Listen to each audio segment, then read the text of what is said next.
Assalamualaikum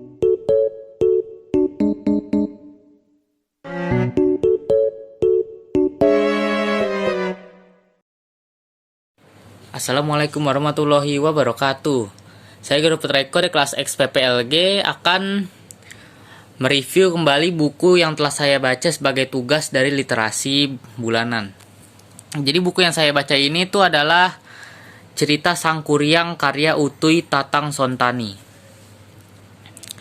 Jadi untuk cerita Sang Kuryang ini sendiri tuh dia tuh berasal dari berbagai daerah ya teman-teman. Dan setiap daerahnya tuh memiliki versi yang berbeda-beda. Dan saya dalam video kali ini akan menceritakan versi yang saya baca ini, yaitu versi dari Utuy Tatang Sontani ini. Ya, jadi di karya Utuy Tatang Sontani ini tuh terdapat 6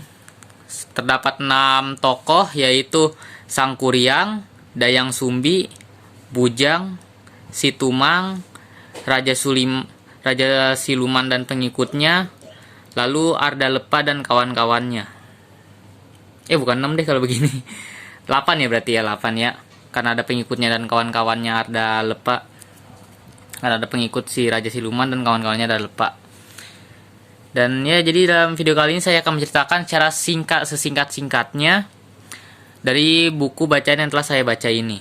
Jadi dalam buku ini tuh sepertinya alur yang digunakan tuh adalah alur maju mundur ya, karena pada awal cerita tuh kita diceritakan alur yang sekarang sedang berlangsung, dan pada tengah cerita kita akan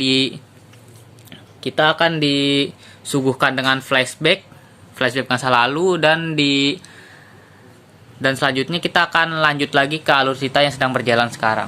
Jadi pada alur cerita pertama tuh ceritanya tuh si Sang Kuryang ini tuh merupakan anak dari si Dayang Sumbi. Jadi si Sang Kuryang ini tuh sedang marah dengan si Dayang Sumbi karena si Dayang Sumbi ini selalu merahasiakan siapa bapaknya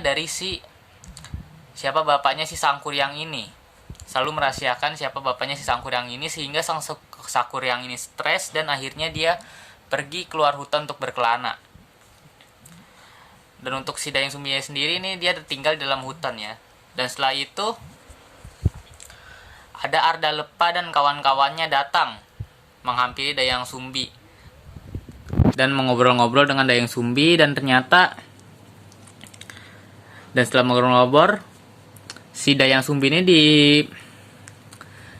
dinasihati oleh Ardalepa dan kawan-kawannya untuk memberitahukan saja kebenarannya, tidak usah dirahasiakan gitu. Dan akhirnya pada beberapa hari si Sang Kuryang kembali lagi ke rumah si Dayang Sumbi ini dan bertanya lagi kepada si Dayang Sumbi siapakah sebenarnya bapak dari Sang Kuryang ini. Dan Dayang Sumbi lalu menceritakan secara sebenar-benarnya tanpa dirahasiakan lagi. Jadi si Dayang Sumbi menceritakan bahwa ternyata si bapaknya Sang Kuryang ini tuh adalah seekor budak, yaitu namanya adalah Situmang. Dan bukannya malah membaik, perasaan hati si Sang Kuryang malah bertambah parah lagi.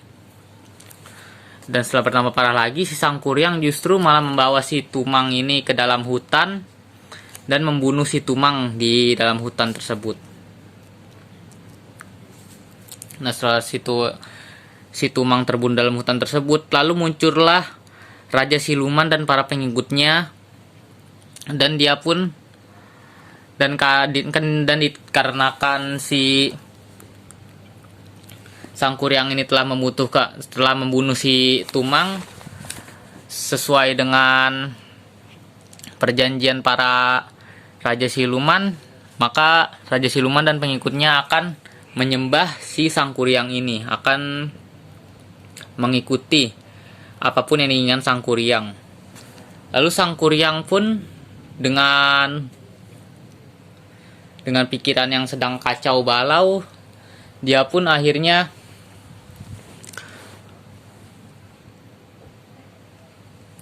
tidak tahu menginginkan apa. Dan akhirnya setelah keesokan harinya barulah dia mengetahui kalau dia tuh ingin menikahi ibunya sendiri ternyata, teman-teman, di sini. Ya, jadi tuh ternyata tuh si Sangkuriang ini sudah lama menyimpan rasa suka kepada ibunya sendiri, yaitu Dayang Sumbi. Ini nggak boleh ini sebenarnya, teman-teman, ya. Ya, dia ini dikarenakan dia suka dengan ibunya sendiri, lalu dia meminang ibunya, dan dikarenakan ibunya tahu ini adalah sebuah kesalahan, jadi ibunya ini menolak. Namun Sangkuriang tetap memaksa ibunya ini untuk menjadi istrinya dari si Sangkuriang ini. Lalu si ibunya ini pun dengan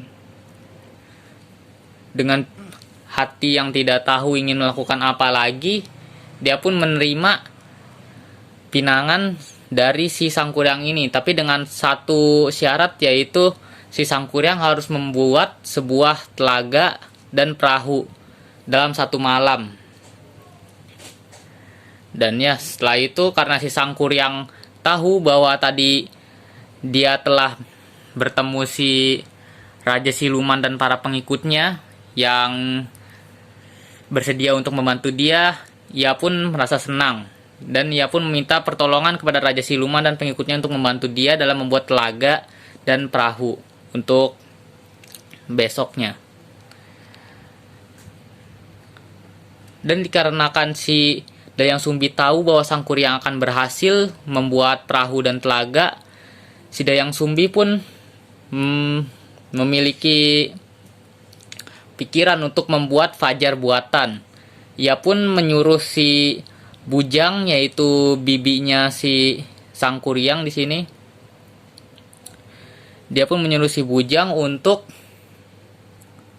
memanggil Ardalepa dan kawan-kawannya untuk membakar hutan dan membuat seolah-olah itu sudah fajar gitu.